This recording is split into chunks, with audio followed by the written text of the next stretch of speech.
Hello అండి, welcome to our channel కమ్మటి రుచులు.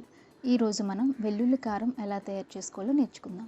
వెల్లుల్లిపాయ ఆరోగ్యానికి చాలా మంచిది, ముఖ్యంగా హార్ట్కి ఇది ఎంతో మేలు చేస్తుంది.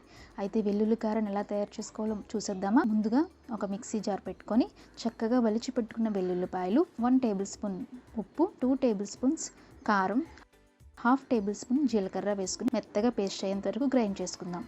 తర్వాత దీనికి పోపు వేసుకోవాలి కాబట్టి స్టవ్ ఆన్ చేసుకొని కడాయి పెట్టుకొని 2 టేబుల్ స్పూన్స్ ఆయిల్ వేసుకొని ఆవాలు, జీలకర్ర, కరివేపాకు వేసి కట్ చేసి పెట్టుకున్న ఆనియన్స్ వేసుకొని దోరగా వేయించుకోవాలి. వేయించుకున్న తర్వాత మనం ముందుగా రెడీ చేసి పెట్టుకున్నటువంటి ఈ వెల్లుల్లి ముద్దను వేసి చక్కగా కలుపుకోవాలి. అంతే, వెల్లుల్లి కారం రెడీ. ఎంతో సింపుల్గా టేస్టీగా ఉండే వెల్లుల్లి కారాన్ని వేడి వేడి అన్నంలో నెయ్యి వేసుకుని తింటే చాలా బాగుంటుంది.